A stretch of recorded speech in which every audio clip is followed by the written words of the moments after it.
Along with Mike Garofolo, I'm MJ Acosta, in for my girl, Colleen. You need no other introduction. Super Bowl champion, and we got G's over It here. Hey, stands alone. It stands alone. That's it. That's all he needs. Listen, let's kick things off with a pair of 3-2 Colleen teams. doesn't do me much better. They said keep it quick. We're on a time crunch.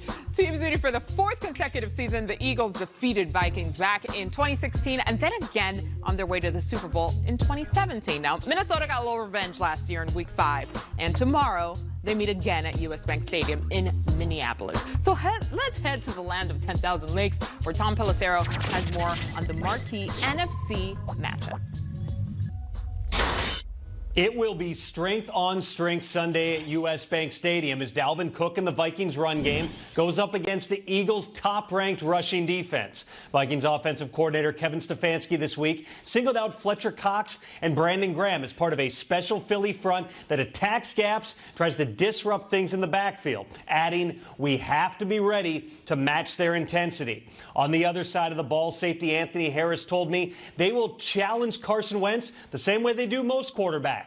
Throw a lot of different looks at him early and make him figure it out. The key in this one, Harris said, is be physical, start fast, and be good tacklers in space, with a chance to put together their first win streak of 2019.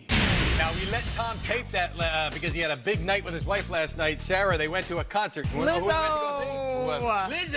Got it on the Minnesota Vikings. It was so hype. Hey, Tommy P. You know, he got a little flavor. All right, the Vikings third in the league in rushing, but we'll see how they do against the Eagles' run defense. Philly has limited lead back so far this season, holding some good players in check, including Aaron Jones to 21 yards and Lev Bell to just 43. Mike Robb, we'll start with you. When you look at the Vikings offense and this Eagles D, who has the advantage in your eyes?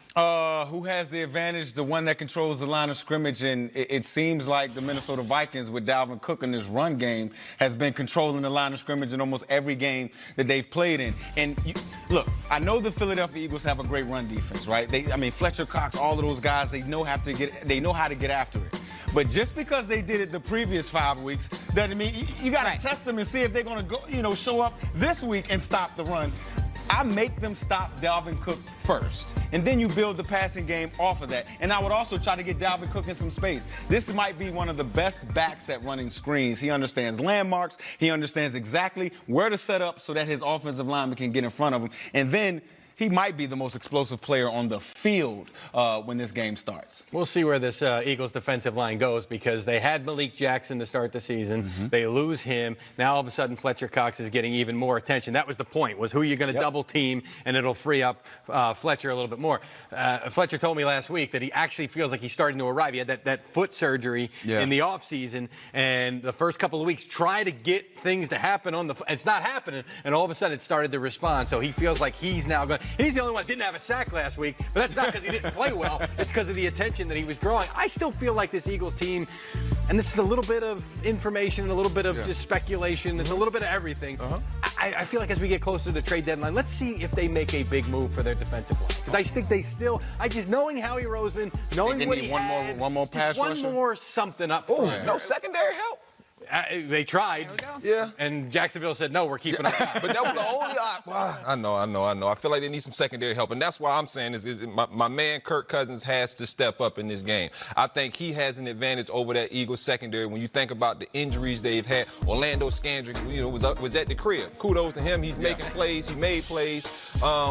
But to me, when you have a guy like Adam Thielen, Stephon Diggs, you already spoke about Dalvin Cook out the backfield. Kirk Cousins has to understand that he can't try to force things.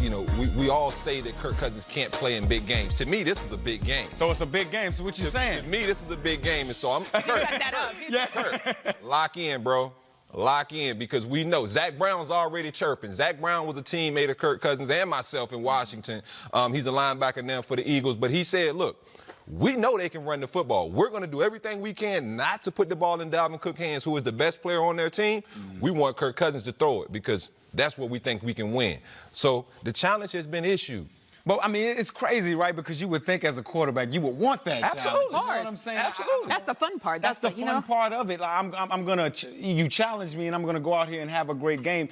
And for whatever reason, we just haven't seen that from Kirk Cousins Ever. Because let me You know tell what I mean?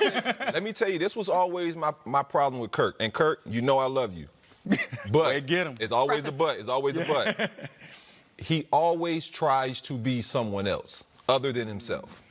Okay? The reason Russ is great, is phenomenal, is because he understands who he is as a player. Let me use my feet. I don't mind scrambling to pick this first down up. It's about getting my football team in a better position. It's not about me throwing for 5,000 yards. For Kirk Cousins, he can use his legs. He is very athletic, but he wants to stay in that pocket. He wants to be Aaron Rodgers. He wants to drop dimes.